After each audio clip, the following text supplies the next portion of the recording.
Hi, I'm Holly, and with my sister Heather, you're listening to Haunted Family Podcast, a weekly podcast about the paranormal, unsolved mysteries, and even some true crime.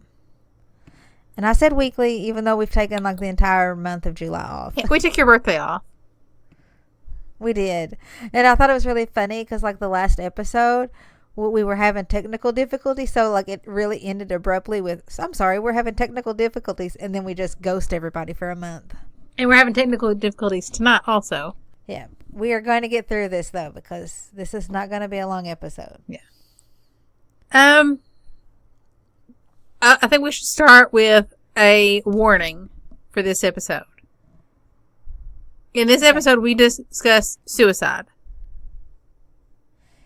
Lots of suicide. So if you have issues with that, if that is going to be a problem for you, just skip this episode. Come back for our next episode after this. Violence against dogs. Yeah, and violence against dogs. So if this is going to be issues for you, please just set this episode out.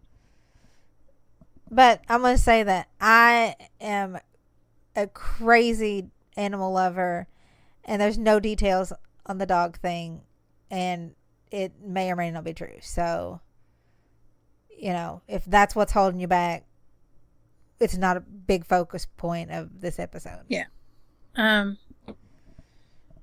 So you're bound to have, if you follow the paranormal any at all, you are bound to have heard about the Lemp Mansion in St. Louis. Yeah, well, it is apparently in Benton Park area of St. Louis. I guess that's, special or something. I have no idea. I've drove through St. Louis a few times. In one of my classes in college, I sat next to a girl who was from St. Louis. And she told me about a time that she got lost and ended up in the bad side of St. Louis. And that it was very scary. I don't know. My favorite comedian is from St. Louis. So, like, yeah, she was one of our basketball players at Moorhead. Like, she came to Moorhead to play basketball. Oh, that's cool. She was like a gazillion feet tall. Well, like 5 feet is a good. Okay, I'm 5'2", so everyone is a gazillion feet tall compared to me. I'm not even 5 foot. I think you're tall. But yeah, and I will say that doing the research for this episode, I was actually kind of disappointed. I was totally disappointed in the paranormal aspect of the Lemp Mansion. Yeah. Okay, it is touted to be one of the top 10 most haunted places, and I don't know how. I mean, if that is one of the top 10, what the hell is my house? Like, is my house the most haunted? Apparently, staff refer to the basement as the gates of hell. And I'm reading through this and I'm like, besides a few sightings of what they call a monkey face boy, which I find oh my God, I'm horrible nickname for somebody with Down syndrome. They didn't even give this poor kid a name. That's so awful. Yeah, I found his name. Apparently he was named Zeke. Okay, good. Because mine was like the kid didn't even have a name, and then I got really mad. Yeah, but I think the fact that people still refer to him as Monkey Face Boy is horrible. Horrible. So, besides a few sightings of what is supposedly Zeke in an upstairs window, and people having weird feelings in the house, I've came up with very little hard, convincing evidence that the place is, haunted. Right. I mean, okay, you can have a weird feeling thinking somebody's watching you. Okay, you're going into a place that you keep being told is haunted, is haunted, is haunted. So of course you're going to have a weird, apprehensive feeling. But nobody's really seen anything. And there was a picture floating around of a woman at the top of the stairs in period clothes. And it actually turned out to be they have murder mystery dinner theater there. And it was actually one of the actresses. And she came out and was like, oh yeah, people get pictures of me all the time. And it's me. I'm not a ghost, I promise. There was a couple stories, like somebody lost some dimes and somebody lost them. I have a theory about the weird feelings. Okay. And I'll get to it as we discuss some of the deaths in the house, because there's been a number of deaths in this house. Yes. Which, okay, people can commit suicide and not haunt the place they died in. Like, bad things can happen and it not be haunted. So, the Lemp Mansion was built in 1868, and the family lived there until 1949, when Charles Lemp, the last Lemp family member to live in the house, committed suicide. But, never fear, if you want to stay the night in this very house, you can. The cheapest room starts at $150, or you can take a ghost tour for $25 a night. A person. There's also a restaurant in the basement. I thought the restaurant was not in the basement. It was on the first floor where the office was. I thought the restaurant was in the basement now. I could be wrong. The first death to happen in the house was Frederick. He was William Sr.'s favorite son, but he was also like the sickliest child. Right. And when he was 28 years old, he died of heart failure. Dad lost it. In so many lists, I see, oh, this triggered all the suicides. Well, it didn't. Right. It did lead to William Sr. falling into a depression. And people close to him, employees said that he was very anxious after Frederick's death. And then when a good friend of him, I'm blanking on the guy's first name, but it was the guy who owned Pabst Brewery. Right. They were actually like died. co-in-laws together because their kids married. Yeah. That also took a big toll on him. So on February 13th, 1904, William Sr. committed suicide. He left no suicide note. He just shot himself. Right. The family goes on with their life. Yeah, but then, they continued on to start the story. Because we jump around a lot. They were immigrants. How they just kind of stumbled into beer making. They were German immigrants, so they brought the art of beer making over from Germany. Right, they had a grocery store and they just sold beer on just as a side thing. Well, the beer took off, so they kind of closed the grocery store and just focused on beer, and they became millionaires. They had lots and lots of money. But as times were changing, Prohibition was coming, they were just a lot of heavy stuff. And the dad kills himself. The brother dies. Dad kills himself. Then the next one in line kills himself. Sister kills herself. And then another brother kills himself. There's literally nobody left. But that still doesn't make the place haunted. And as far as the house was actually built on top of underground tunnels. Now, there are people who say that that the tunnels actually had a Native American couple who were fleeing an arranged marriage, were hiding out in the cave, and they starved to death. And then it became cursed ground. The caves under there had a swimming pool. They were able to go from the house to the factory. I mean, it was almost like its own house underground. Just because something's underground doesn't make it haunted either. I mean, it might be spooky as shit. It might be creepy. doesn't make it haunted.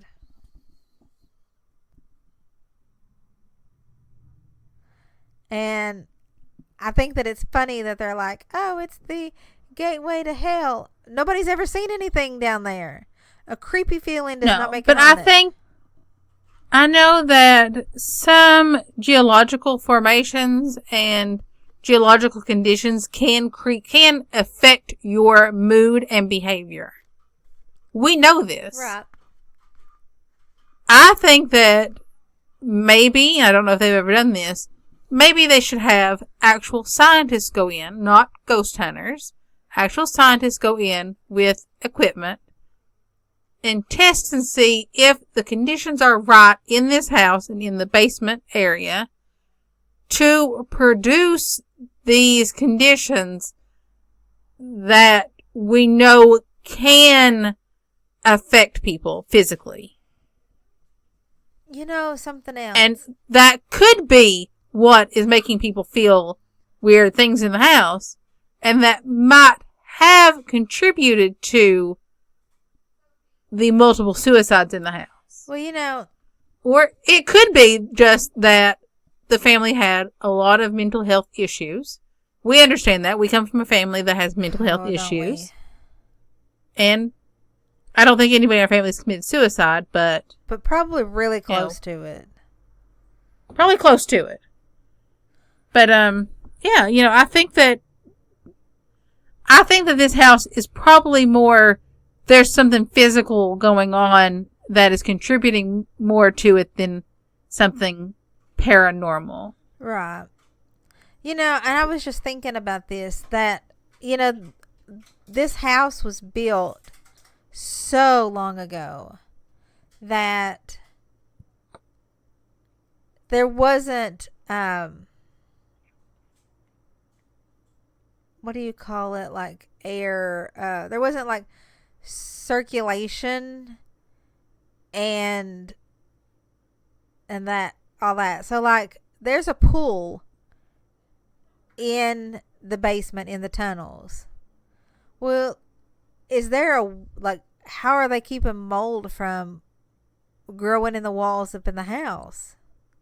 Exactly. And, you know, that can contribute to issues. I don't know that anybody has ever looked into that, but that's a valid concern. I mean, you would never put you'd never put an indoor pool in a place that you didn't have some kind of dehumidifier or something like in other areas to pull the water out of the air. I mean, we live in the pseudo South, and I can't live without my dehumidifier. And there's nothing wrong with my house. It's just humid as crap here. I thought it was funny that during William Jr., also known as Billy, during his divorce, his wife, Lillian, almost lost custody of their child, William III, because never mind the fact that Billy was a, wild person who was, having sex with everybody and anybody who would move. The court almost gave him custody and not her because there was a picture produced in court of her smoking a cigarette. Isn't that crazy? Yeah. But she did end up getting custody, and that drove Billy to, like, the brink. Yeah.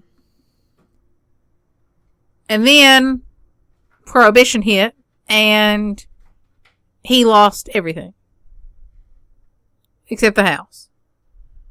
But the brewery collapsed. It was sold off for pennies. And in December 1922, he shot himself in the dining room. Well, it's now the dining room. It was then the office. Family has issues. Yeah. Years later, like many years later, St. Louis historian Joe Gibbons interviewed several staff members who worked for the Lemp family. And they confirmed, particularly a chauffeur and a nanny for the family, confirmed that Zeke did exist. And he did live in an upstairs attic room. because he was an embarrassment and a shame upon the family. Oh my God, it's just an extra chromosome. Being born Why are they acting with Down like syndrome. he had like 2 heads or something? That pisses me off. Yeah. Apparently, he was the illegitimate child of Billy and possibly a servant in the house. What I did think is cool about this house, though, or now it's a kind of a like an inn, is that when you it's a very small boutique hotel. like when you book a room, it's almost like Airbnb though. Like when you book a room, if there's nobody else staying there, people leave at night and it's just you in the house. I mean, it really is a ghost hunter's dream if there was actually a ghost here. Yeah. Most of the rooms are between $150 to $250, so it's not horribly expensive. No, I mean, honestly, you'd pay that for about anything. Yeah. Definitely not the cheapest hotel room I've stayed in, but not the most expensive. I think that the cheapest that I stayed in was that one in Ohio that we could only have one device hooked to the internet at a time. That was bad. Yes. So Billy was suicide too in the house. And then after he died, the house fell into possession of Elsa and her husband Thomas Wright. They had been married in 1910, but divorced in 1919. Well, a whole lot of divorce going on in this family too. I know, which and for the really, early 1900s, like that was unheard of. Yeah, which really leads me to believe that the family had mental health issues going on, because that definitely puts a strain on relationships. I am surprised our grandparents stayed together. Well, I know. I mean, like when my best friend in elementary school got divorced, it was scandalous. I mean, by the time I got divorced, like everybody was divorced. Yeah. But they reconciled in 1919 and remarried. And then a year later, she killed herself in bed. I think she was the second to kill herself in bed. I think William also killed him, like the first William. Yeah, he did. He was in his room. Then the second William was in his office, and then their sister Elsa was she was in bed. Yeah. In 1929, Charles moved into the house. And Charles was weird from the start in the house. In April of 1941, he wrote a letter to the funeral home saying that in the event of his death, he should be taken straight to the crematorium, not bathed, not clothed, not changed. His ashes put directly into a wicker box, taken straight to his farm and buried.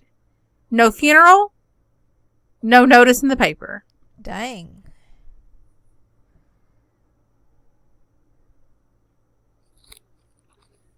Which is,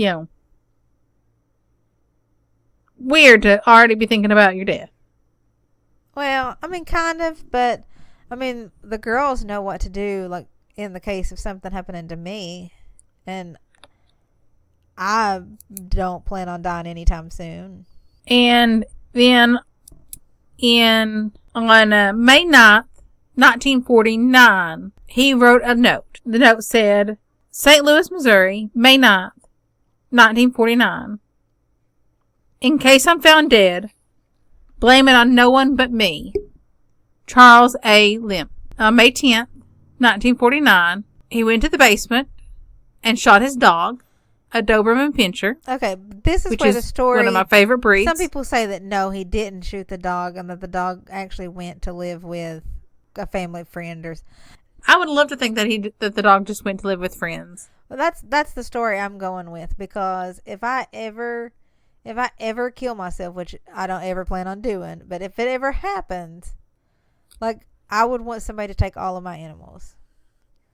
I I would actually have, yeah, I have it in place where if something happens to me, my animals are taken care of. So, and I don't plan on dying anytime soon, but I want to make sure that if something happens to me, my pets are taken care of. Right. Same. I mean, like I told you, I need that hat that says livestock mom. no. That is my life. I mean, I will take the dogs, but I can't take the livestock. Yeah.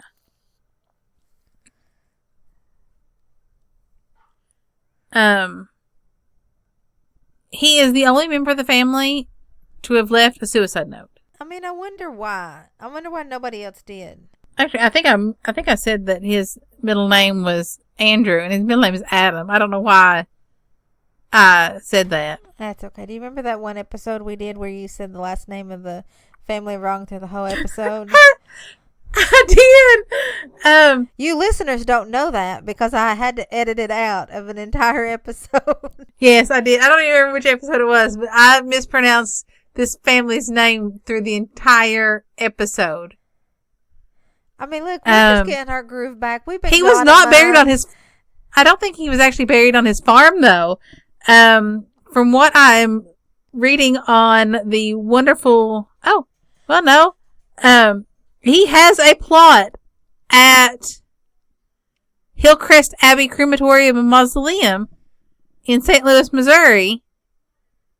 But it is believed that his ashes were actually interred on his farm as he wished.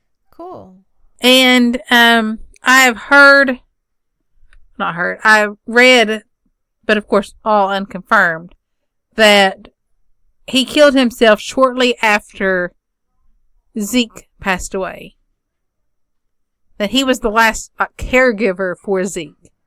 I mean, if that's true, I mean, at least Zeke wasn't left alone to fend for himself in the attic. Yeah. There is a story, I mean, probably the only story that I have that could possibly, what am I trying to say? The only story that has some semblance of paranormal, and it was a couple that visited the mansion in 2003. When they arrived, the dinner theater was going on, but they were told that they could look around the main area of the house, so they went up to the attic, and they thought that it was creepy because it was all super quiet, and they got to the area where Zeke was kept, and they started to leave, and there was 4 of them, and they got chills, and they heard a little boy say, "Come play with me." Well, one of them turned to someone else in the group and said, "What'd you say?" And they hadn't said anything. And that's when Zeke repeated, come play with me. And then he was like, that's not me. So they left that area and went back downstairs. And that's probably the only actual paranormal-ish story other than I felt creeped out. Yeah. Of course you get your normal, people hear the piano in the bar playing by itself and lights turning on and off. But you would expect more. Right. How jaded we have become that we expect our ghosts to perform for us.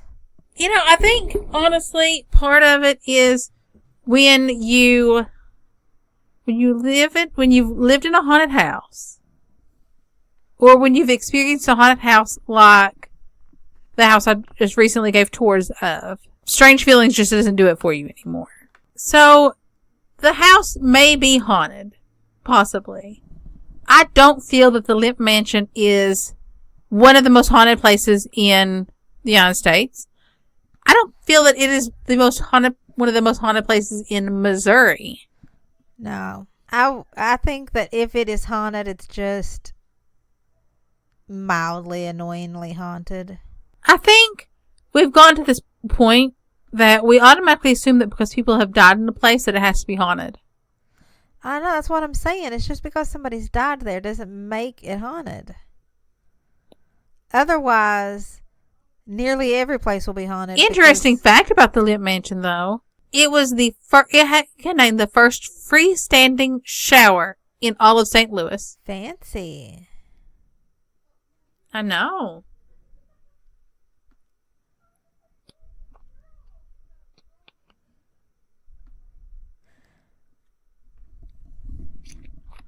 I don't know.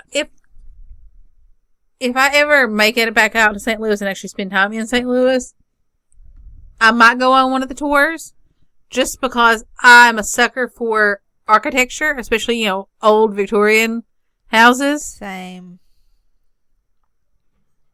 But I will not be expecting to see a ghost. Yeah, I would go just because I don't think it's as haunted as legend says it is. And I think maybe some of it is the new owners of the house trying to get more business. Yeah, I mean, we talked about that. Owners drumming up business and using the paranormal angle when it came to Bobby Mackey's.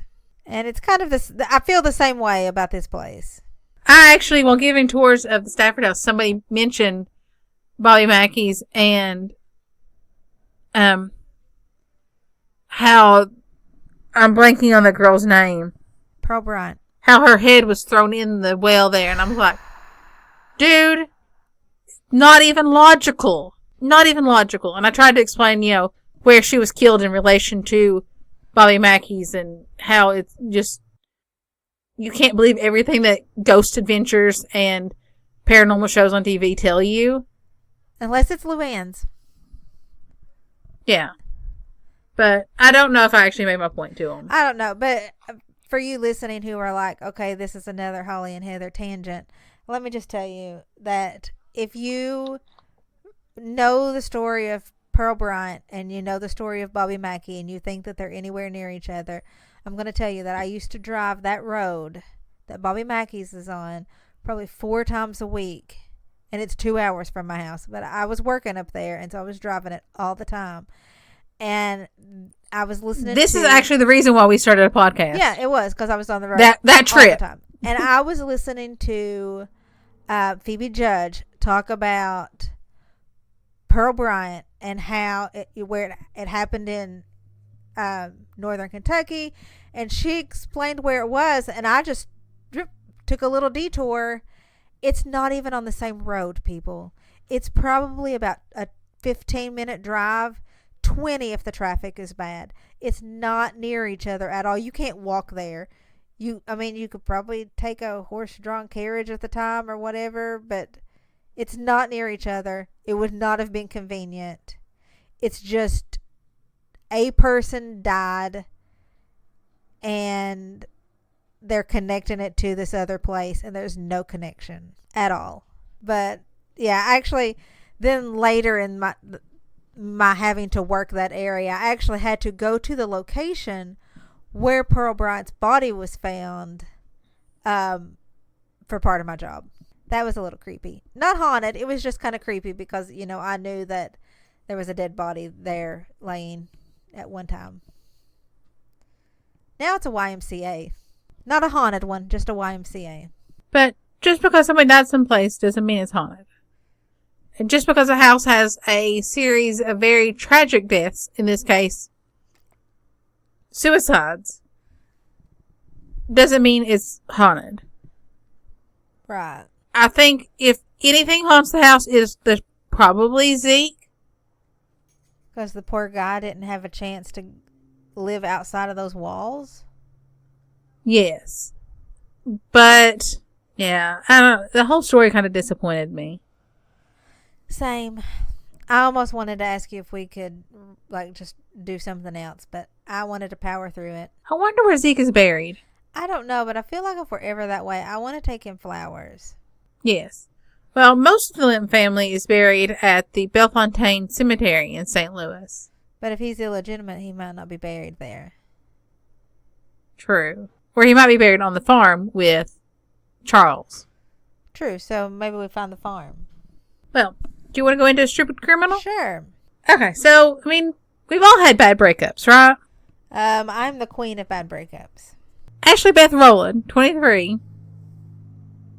I don't know if she was dating this guy or when she left while he was in the middle of a shower, she decided she was going to leave with some goods. She swiped just over $6,000 in cash. So pocket change. And a gram of, yeah. I mean, everyone totally has that laying around on their dresser, don't they? Yeah. No, I don't have anything laying on my dresser that I don't want Sophie to eat. And a gram of meth. But I guess she left her purse somewhere, or, women's clothing doesn't have pockets, so she needed someplace to put it. So she shoved it all up in her vagina. I mean, that's kind of a pocket. I mean, what else do we have that for? When the guy got out of the shower, he of course noticed his money and his meth was missing, and told police. When police caught her and they arrested her, they took her to jail. And while she was being searched at the jail, the female correctional officer noticed that she had something in her vagina. You could not pay me enough money to be a correctional officer. And that is when they discovered $6,233 and the gram of meth. Well, how did that get up there? I don't know. But she told the arresting officer that she didn't know where it was, didn't know what it was, and the meth wasn't hers. So, I don't know. Don't let strange people shove meth in your vagina. Oh, good times. But when I read the headline, I was like, so is she saying that the meth isn't hers or the vagina isn't hers? Or both. Because, sometimes news outlets write really bad headlines. That's true. That's becoming a trend now. I think they're doing this just to make people go, huh? Well, I think it's because the news is so sad and depressing that they do it so that we laugh. So, ladies, that is not a storage compartment. You could get, infections or something. Listen, money is dirty. I'm sure meth is kind of dirty too, but money is dirty. Don't stick that up your vagina. Don't be shoving things in your vagina like that.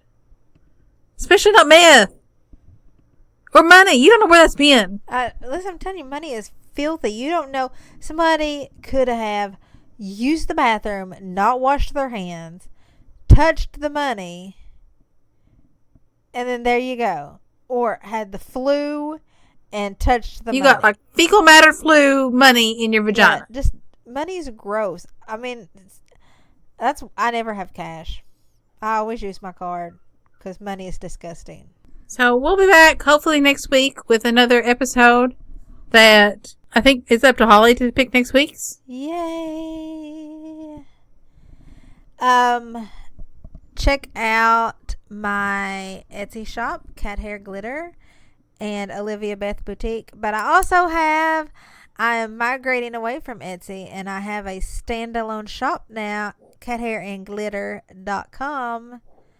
So if you just don't like Etsy and you want to check that out, it's there. It's not 100% perfect, but it's able to take orders. I will drop all the links in the show note. And Heather is busting her ass on YouTube, churning out original content separate from the podcast. So you should definitely check that out. Yeah. And if you've already subscribed to our YouTube channel, thank you. I literally do a happy dance with every single subscriber.